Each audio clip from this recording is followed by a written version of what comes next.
pencils too much. I'm sorry, Dylan. I almost had a heart attack. He didn't prepare me for that.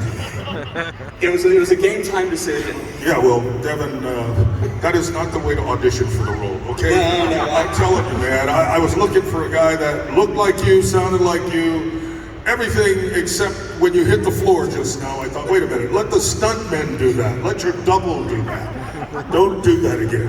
I will not, I promise. First things first, here in about 6 or 7 hours, we find out whether you pull in a primetime Emmy for your performance as Greef Karga in The Mandalorian.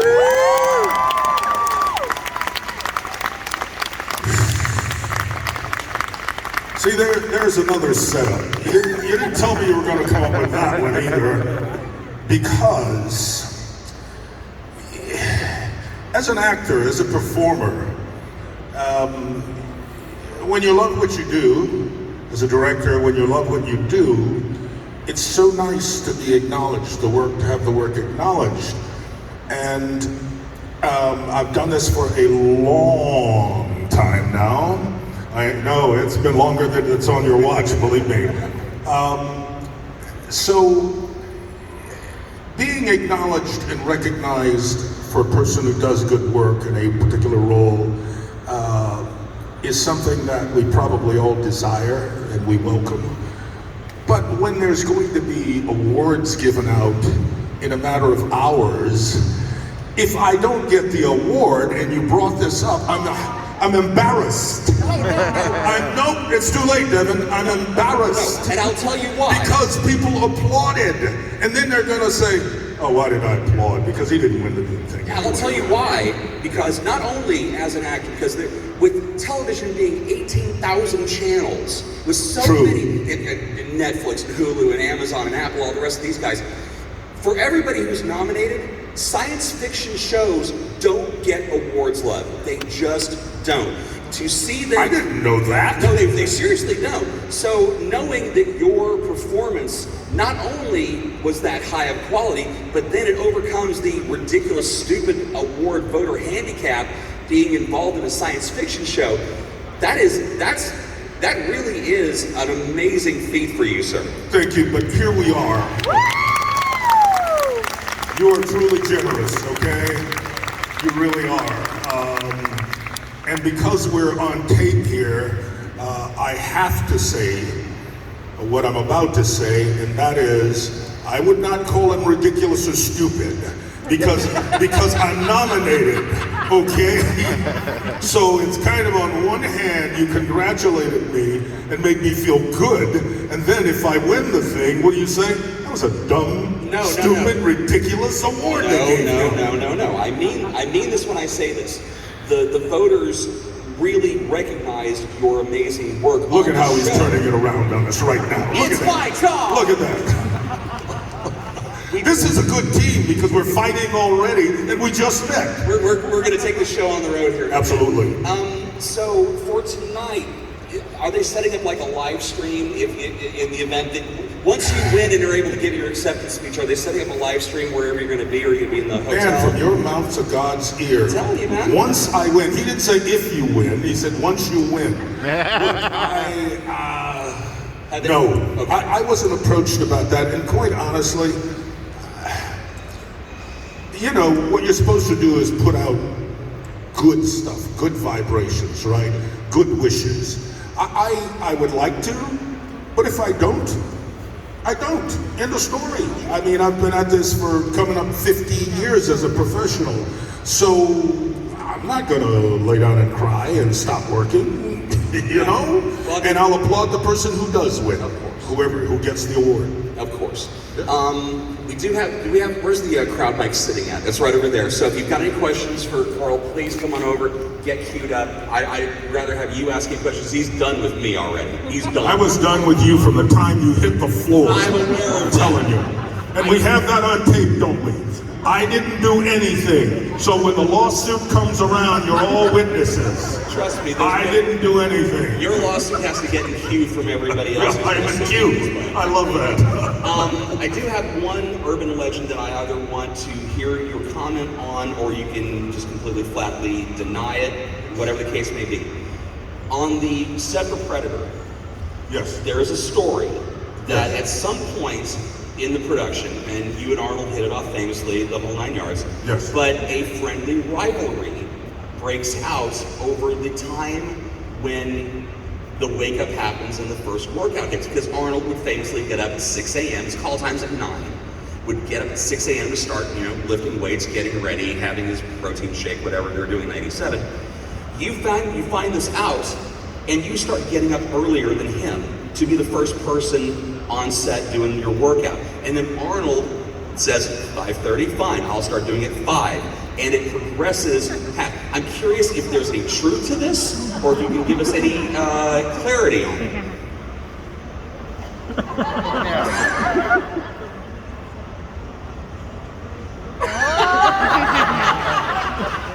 What she just signed, just in case some of you are not like us who really know how to do this, I said I cannot confirm nor deny. Okay? I will say this. The first time he met me, he looked in my eyes and he said, "Golly, I will bury you." And he never did.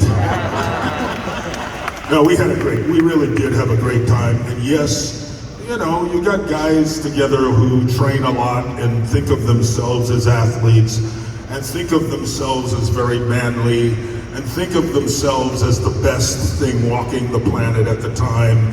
And of course, competition ensues. It's on, man.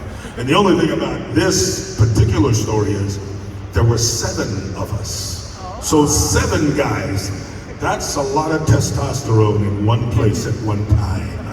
And there was 1 woman. So of course we're all flexing and trying to do our thing to show the lady that we're the machoist of all, right? Machoist of all. At any rate, it was interesting. It was interesting. Well, great time. We had a great time. Shane Black was on that set, and Yes. of course, an amazing screenwriter, still putting out the good Yes. work. Did he get in on that action? Shane trained, but Shane's a guy who, as I observe him, who's looking and picking up little pieces from everybody.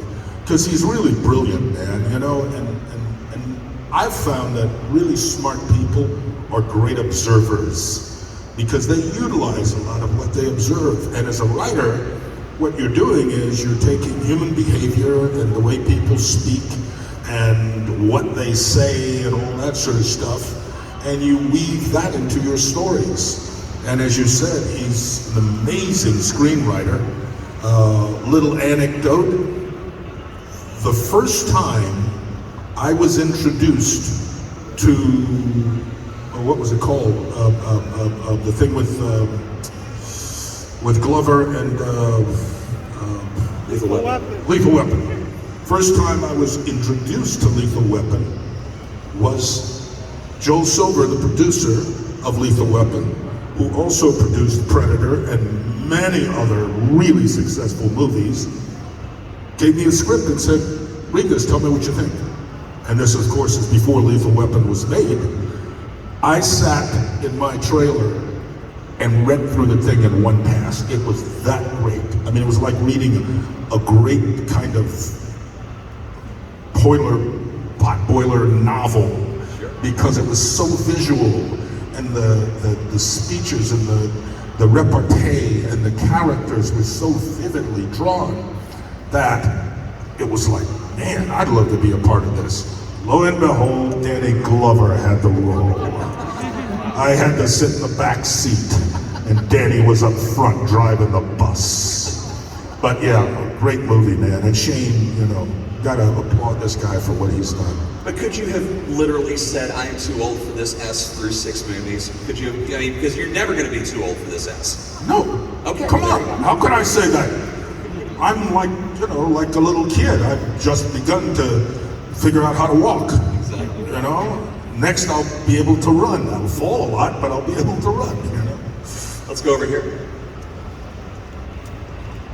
Hello, Mr. Weathers. A lot of people know you from your phenomenal directing work and from your work as an actor, but not many people know about your vocal talent.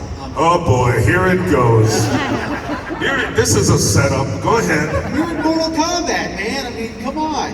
And you recently were Captain Lightman in The Artful Escape. Do you find your Toy Story? Do you find your vocal acting roles as worthwhile as, say, acting in a physical movie, or do you think that that's worthwhile or not? Of course it's worthwhile. You're trying to tell me that I do things that are ridiculous and have no worth whatsoever? Yes, it's worthwhile. How dare you ask me that question? Look, man, there are so many great voice actors in the world. And every once in a while, you know, somebody hands you a script and when my agents hand me something that I really like, I'm on, you know. The only question is, so what are they gonna pay me to do this, right? Because I do work for a living, well, regardless of what people think. But no, I really love it. I really, really enjoy it. You know, and I've, again, been fortunate enough that I guess I have a kind of distinct voice, and people recognize me very often from my voice. And anecdotally, I've been at the same bank. I've been banking with the same bank for, my God, at least 30 years. I mean, it's been a long time. And I was in line once, and this is years and years ago, because he's been dead now for a few years. But I was in line, and this was before the mask and pandemic and all that sort of stuff. And I was talking to someone in line, and then there was someone at the counter, you know, and he finished his work and he turned around and he looked at me and he said, I knew it was you. I knew it was you. I could tell by your voice. Little Richard. So voices, man, you know, I did a pretty bad Little Richard, but you know, yeah, voice work can be very, very valuable, you know, in your repertoire. So thanks for the question. Let's keep going. Mr. Weathers, sir, as far as kind of going back to the movie Predator, that part where Dylan and Mac, how they can see the Predator on the tree. I just wanted to ask, like, I had theories, but did did the Predator end up outmaneuvering you, or did it know y'all two were there the whole time? Okay, how many people have seen the Predator? Perfect. So you do know it's a movie, right? Now I guarantee you, if you ask them that question, you know what they'd say to you? How could he know anything? It's a movie. It's the script. How would I know what the Predator knows and what Bill Duke knows? I'm just doing the lines and saying what the screenwriter has written and doing what the director is directing. So no, hell no. How could I know what they're thinking and doing? That's only fair, Mr. Hey man, no, let me, I'm just being facetious, okay? Good question, really good question. Because one of my favorite people is Bill Duke. And you guys know his work. He's been magnificent. And he's a wonderful director also. It really inspired me in a lot of ways. We were just really fortunate, I think. I know I was fortunate enough to be in the same movie with Bill. Because whether or not we think about it, back then, this is the mid-80s, 1985 to be exact, you didn't have a lot of first-run movies that weren't, well, before that it was blaxploitation. So they weren't just black-themed movies that had a lot of black people in them. And here's a movie that's not blaxploitation, that's not particularly black-themed, and it's got me and Bill Duke in it as primary actors in this movie. So that's, whether people realize or not, that's kind of groundbreaking. And at the end of the day, we really owe a lot to the producer, Joel Silver again. You know, that madman who came up with, let's cast these guys in this movie. And working with Bill, along with all the others. You mentioned Shane, you know, Jesse Ventura, of course Arnold. I mean, the entire cast, you know, just an incredible group of guys to go through that process with. So in that particular scene, what I really love about it is Not only is it directed well as the movie is, John McTiernan, applause, applause, applause. Wonderful director, wonderful director. One of the best I've ever worked with. Directed that in such a way because we never saw the Predator. There was no Predator when we were shooting this. It was all the old, oh, he's moving there and he's moving here and there's a red light up there and you followed it with your eyes, right? So when you finally look at the movie, you buy the whole thing because it's done so well and the people in post-production did such a great job and the people who designed the Predator and all that sort of stuff. So we owe so much to all the great artists and craftsmen who weren't on the set with us to make us look as good as they did.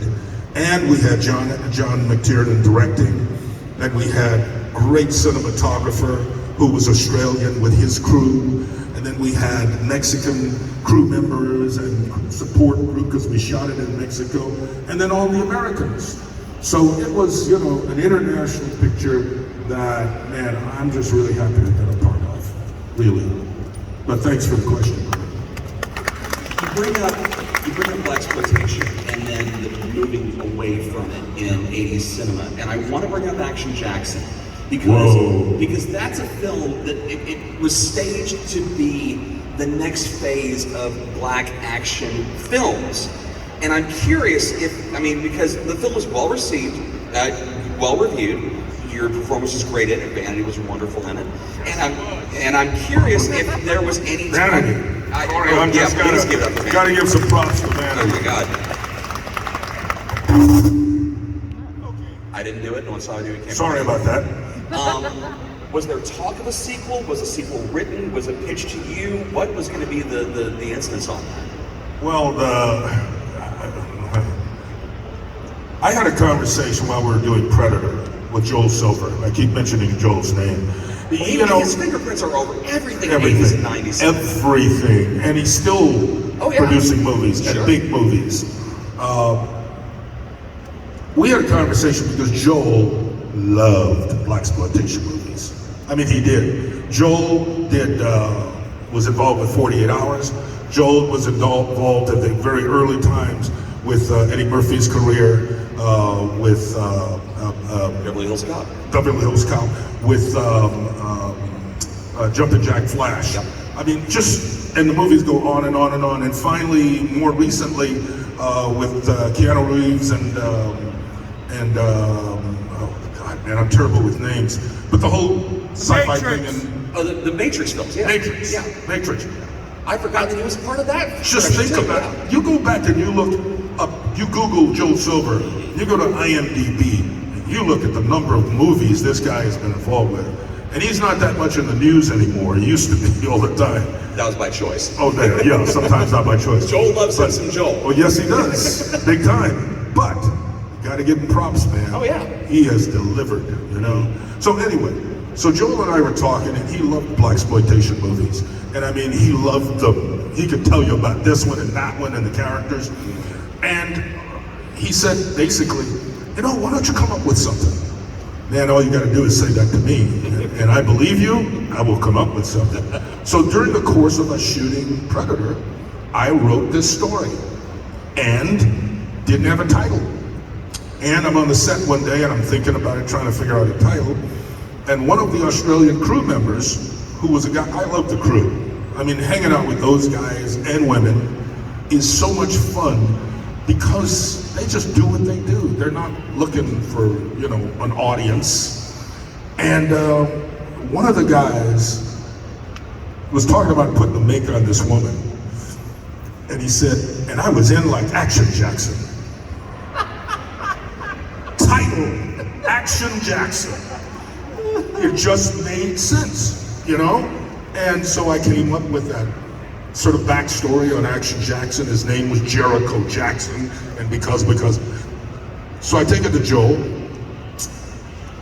Joel liked it, but he handed it off to another writer, a guy named Rob Renault, who was a member of these writers in this group, and they did their work at a place called The Pad. And one of those writers was Shane Black. So Shane introduced Joel to Rob. Rob writes the screenplay. I never get any credit at all. But within a year, at the time I was under contract to Lorimar, and Lorimar was really, interesting studio. There's a whole history there with that. And Bernie Brillstein was actually running it at the time, and Bernie greenlit it. And I was there really under a contract to do TV. Bernie greenlit the movie, we made it within a year, and bang, the rest is history. That's Action Jackson, how it came about. But did you ever want to go revisit that character? Oh, I wanted to. Yeah. But what happened was Lorimar sold to Warner Brothers. Warner Brothers at the time had, what's his name? We don't see him anymore. But he did a lot of sort of martial arts kind of stuff back then. And what is his name? Actor. At any rate, they were trying to do sort of franchises with him. And I think they didn't want any competition in that area. So Action Jackson just kind of got, put at the back of the line, so to speak, and never got made. And I still think it would be great today. Well, we need to talk about doing the next generation. Yes. Pass off the torch. Yes. We'll talk backstage after. I love it. Ready right here? Hi, so in terms of The Mandalorian... Can I ask a question? Can you pull your mask down? Because it's hard to understand. Thank you. In terms of The Mandalorian, who was your favorite to work with on the cast and why? My favorite person? Yeah, the favorite person to work with. Wow. Well, I can say this. My favorite character was the baby. I'm serious. Part of the reason is you can tell the baby what to do and the baby can't talk back. Actors have their own agendas and they always know better than the director. Always, right? But you know what? It was a wonderful group of people to work with. And more than anything, what a novel piece of, I guess you could call it Star Wars-like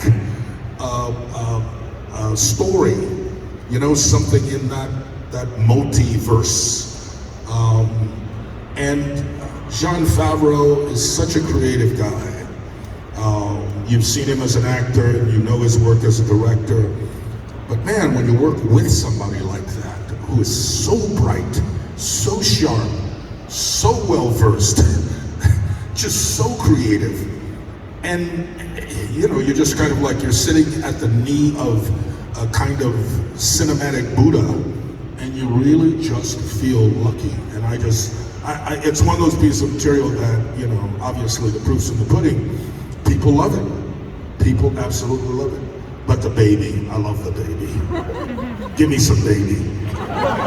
It's so great seeing behind the scenes footage of people interacting with the puppet. And we saw with Mark Hamill when he did his thing at this end of season 2. We've seen it where they'll just bring him on set. Werner Herzog lost his mind when they tried to say, we're gonna do this in CG, and Werner Herzog says, you're a coward if you do it with CG. You must use the puppet. Very good. It sounds like Werner. Look, man, I look. You mentioned him. You gotta give Werner props. Because unless you're really, you gotta be a cinephile kind of person to really realize Werner Herzog is more than a legend. I mean, we're talking iconic director. And man, some of the stories, Fitzcarraldo being one of them.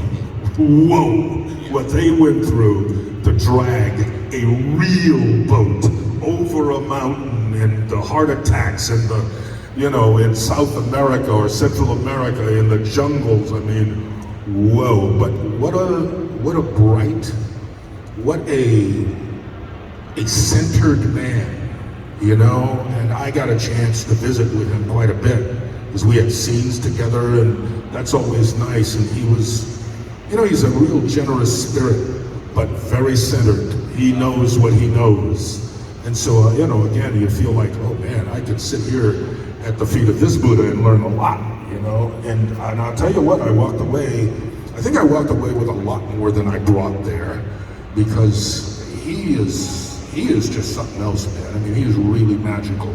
His BS meter is at 0. Oh, not only that, there are certain people that are funny without trying to be, and Werner's one of them. You know, one of the great scenes for me, we're there and Werner has to walk across right to the bar, and I've tried to recreate Werner's walk because it's just brilliant, because it's so different from anybody else.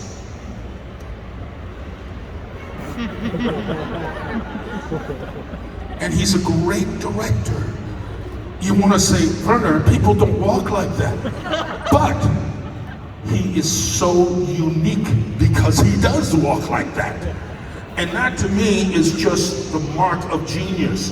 When you know something about yourself that you're so at ease with, and other people may have comments on it or try to correct you on something.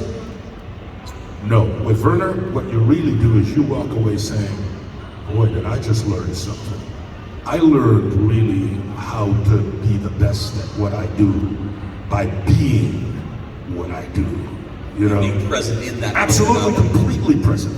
Yeah, he's amazing, man. Amazing. Right over here. Okay, so first off, thank you for everything that you do. You're amazing. Okay, so thank you very much for that compliment. Okay, so so you've been in movies, you've been in Rocky, you've been in Predator, but then you go and you do movies like Happy Gilmore or mine and my father's favorite. And this is if you don't know this movie, go see it, Sasquatch Gang. oh my God, man, yes. One Yes. of the guys that acted in that I went to high school with, and I had acted with him on stage before too, so it was nice seeing him, but then I was like, oh, it's Carl Waeathers, that's cool. Anyway, the question is do you prefer doing the comedy movies, or do you prefer the action movies? Which is your favorite to do? Good question, man. The truth is, I prefer good movies. You know, if it's a role that's really a good role, and it's challenging in its own way, and you have good people that you're going to be working with, sometimes you don't know who you're going to be working with. But other times you just trust, you know, and if the role feels right, it's like clothing. You feel like, you know what, I can wear this. I can feel good in this, you know, and then you put it on and you go, yeah, this feels like me.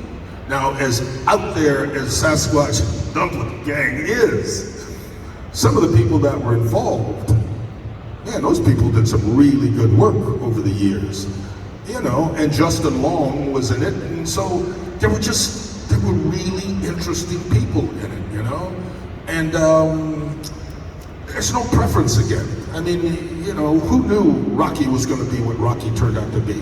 Who knew Predator was going to be what Predator turned out to be?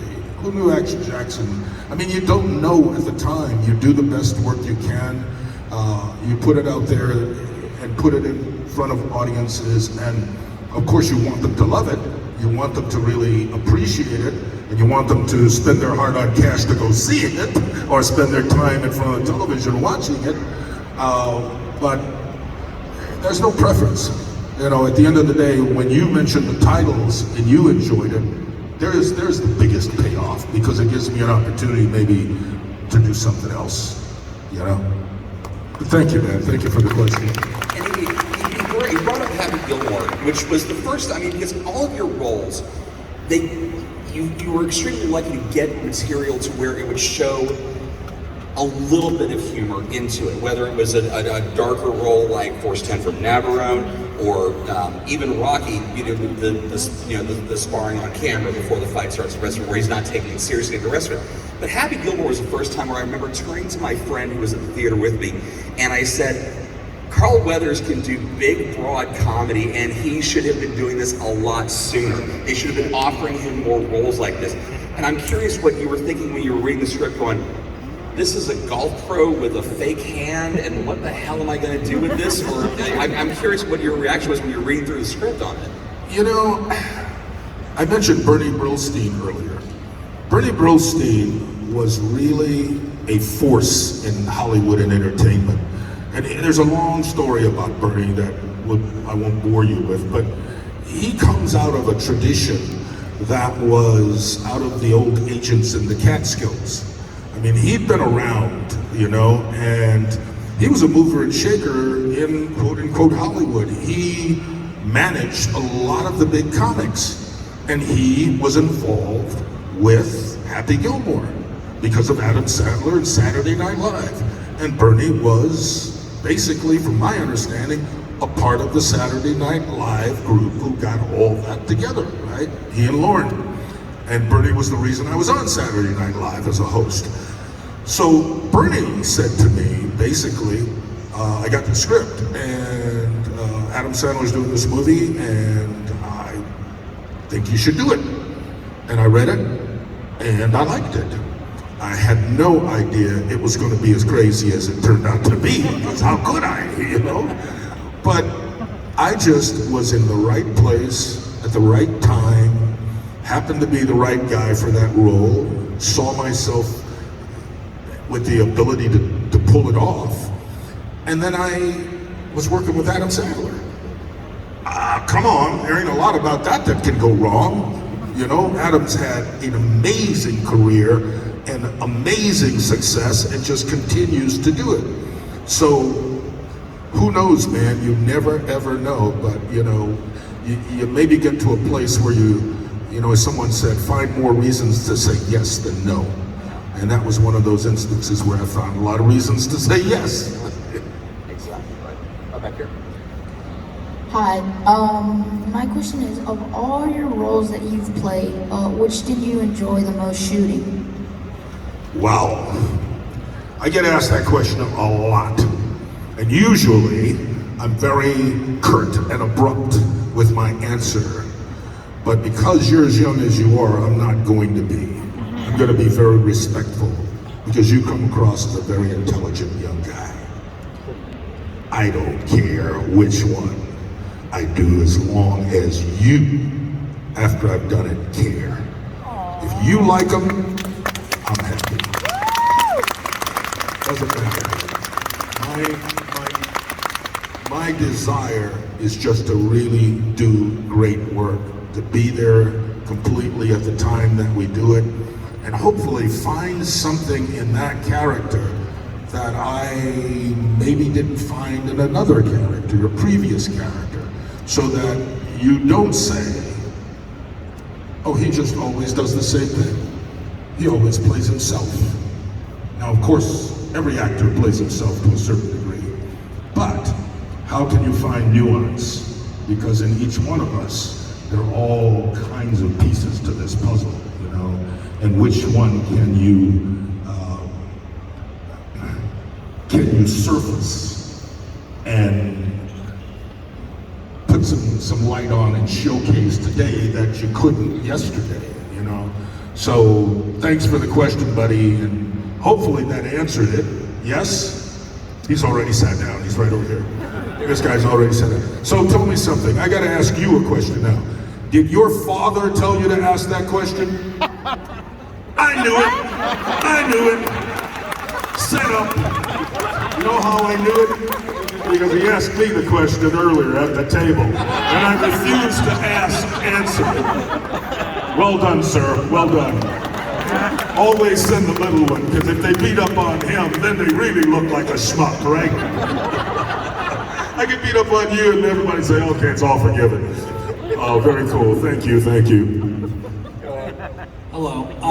I gotta first say I love U.S. Grief Karga and The Mandalorian. Me and my friends still do your Mando line. Mando! Consistently, because we love it. But I wanted to say, when you were directing your episode of season 2, which was brilliant, by the way, wasn't it? was. Okay. Just wanted to get that out there on the table. You were on screen, so it was, of course.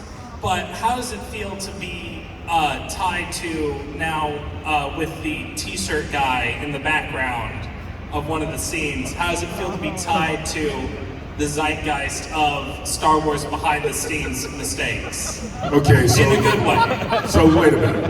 How many people in this audience know what he's talking about with it? Oh my God, okay. They're all tied in. They're here. Clearly, there's no question about it. Well, first of all, let me say this.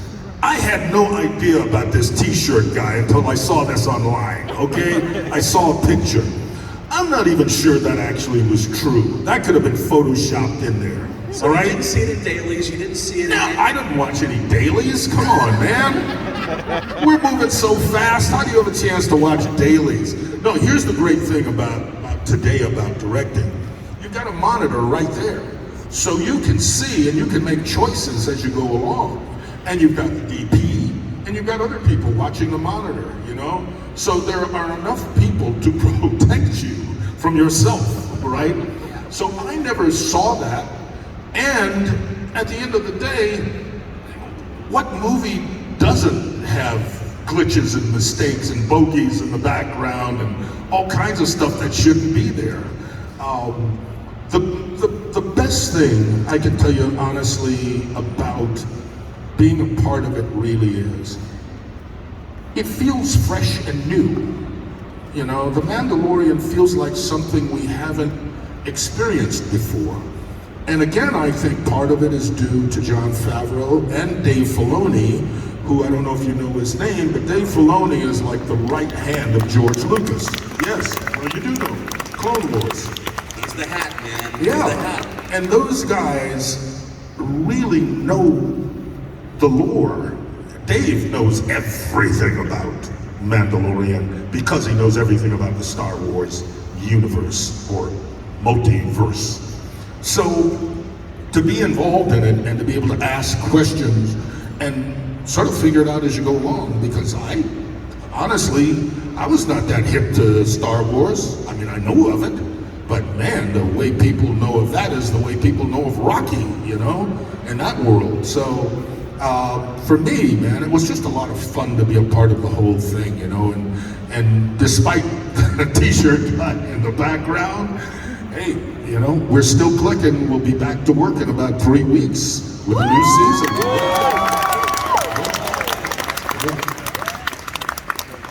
Thank you for the question. The thing about the t-shirt gaff, which is like, if you blink, you didn't see it, and I didn't see it the first 2 times I watched it, because I rented it because masterfully edited, well done, well directed, the whole 9 yards.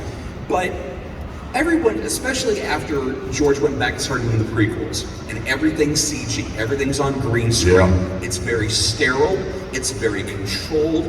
That almost made it feel a little more human of a filmmaking experience to have that one gaff in there, because you know they're actually human beings making it and not machines. Well, you know, Mandalorian is really, first of all, it's the first time I've ever been involved in something that there's so much technology involved in not only the making of it, but ultimately every aspect of it, you know? And when I've told people this before, another anecdote from the making of, we had a scene, and I'm sure you remember, where we go down into this subterranean, I guess you'd call it cave system, and it's down in a volcano. And you see the lava and all that sort of stuff, and it's a lava river. There's a boat on the lava river, okay? So, first of all, you gotta like put aside your skepticism and say, wait a minute, hot lava? You guys are gonna stand in a boat on hot lava? I don't think so, but people bought it, okay? We as actors bought it. And if you look at the scene, you see the lava moving, and you see lava coming down the sides of the walls. And if you look in one direction, the direction from which we came, the opening of the tunnel gets smaller. As we go toward the end, we're sailing toward, it's getting larger. So there's the optics that right away give you the sense that this is as real can get. But that's after everything's been done. As an actor, true story, I'm standing in the boat,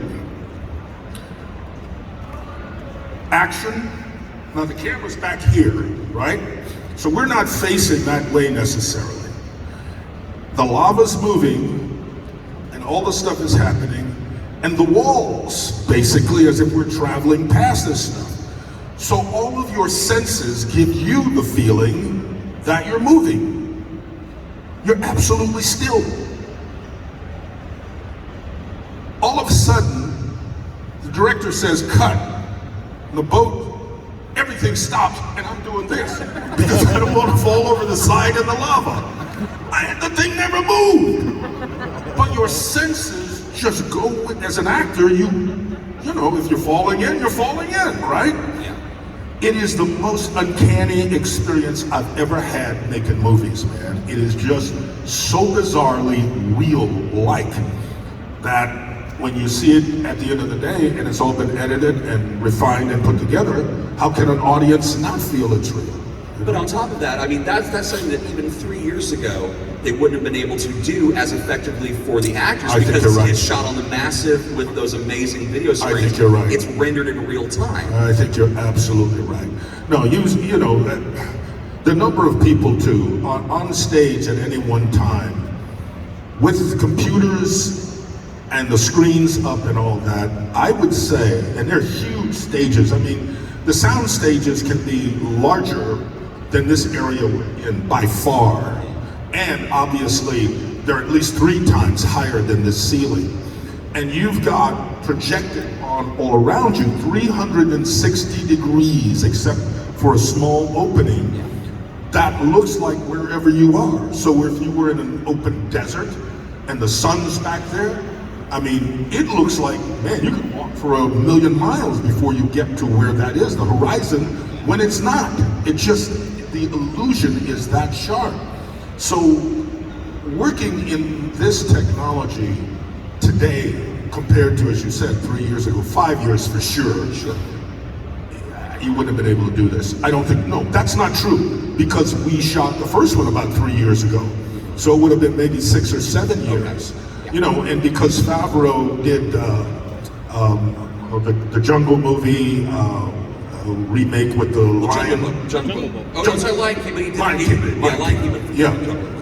And I had the opportunity to go in and with the Oculus glasses that you put on and you can just see everything and anything and watch it in the 3D. It's like when I'm prepping for, I have to move around. When I was prepping for shooting the episode I directed, you know, they had a design on the floor, and John's telling me where everything's gonna be, basically, because the set hasn't been built yet, and none of this stuff has been designed. And it would be like walking to the edge here, and looking over the edge, and down where our I guess our airboat or whatever we call those things, where we were flying through the canyons, it looks like it's a mile down.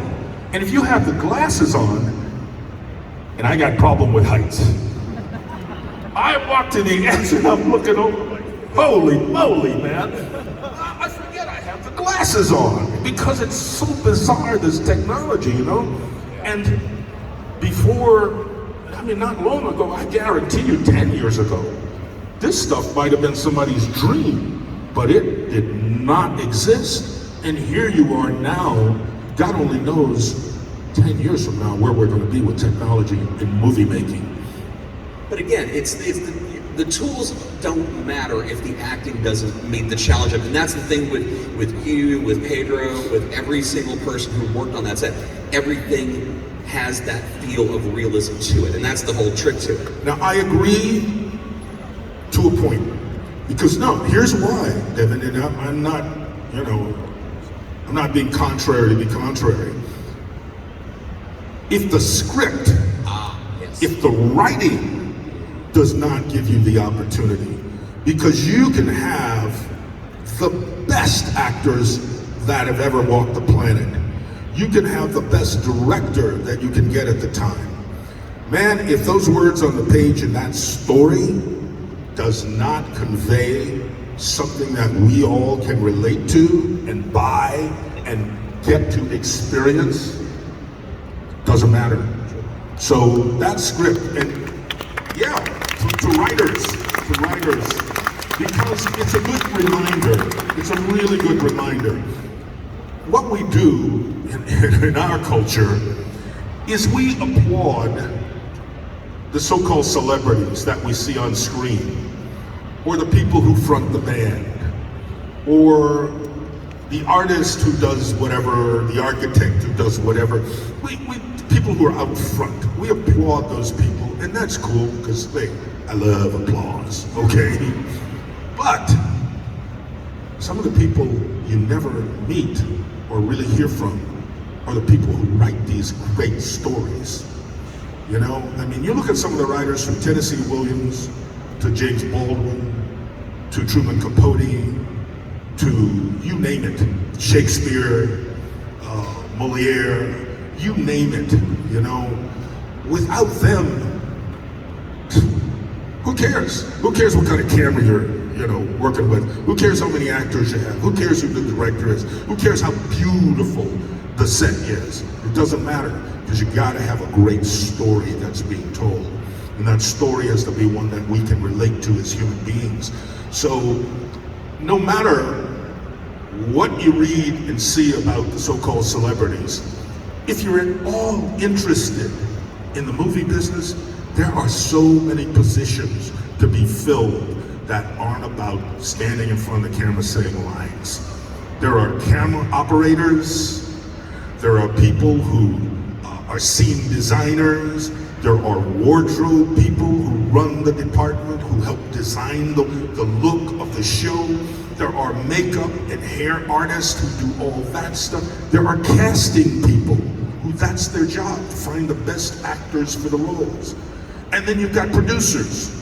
You've got so many people, you know, and I've only mentioned a handful of them. There are a lot of people that you come in contact with. There are people who build the sets. If there's a job that you want in the movie business, I guarantee you can develop yourself in a way that you can have a career. So if you have children, friends, enemies, acquaintances, whatever, there's a place. There is a place in the movie and television business. So don't forget it, man. It's important because we need all of that talent. We really do. That's how we get a chance to shine. So I really hate the fact that most of the movies you see, oh yeah, please, everybody. The reason those credits are so long at the end of the movie is because every single person on there contributed in a certain way. And I hate the fact that if you're watching it on a network, it's scrunched down and it's sped up. They speed it up. It's a crime. They speed it up like 3 and 4 times. And I will tell you this, I believe the only reason it happens is because whoever the union is for all those people, it's just not strong enough to demand, because they are so important to the industry. And we live, again, in a culture, I mean, you know, let's face it, money is king. And if they can speed it up, they can put in more programming and have more commercials, and your name flies by. But you know who they don't speed up? The producers and Absolutely the not. at the top of the film. Hey, man. You'll see that full card. Those are the celebrities. Those are the I'm celebrities. not talking about the actors. Okay? I'm talking about the, No, DreamWorks. I and all that. know. Yeah. But those are the celebrities. The producers, Yes. those are the celebrities. You know, the actors, of course. But, you know, cinematographer, executive producer, they're not going to speed by those. But when it comes to the crew, I mean, you've missed it already, you know. I hate this fact because I apologize that they already got rid of them. We run out of time. I could spend 3 hours talking because we didn't even touch on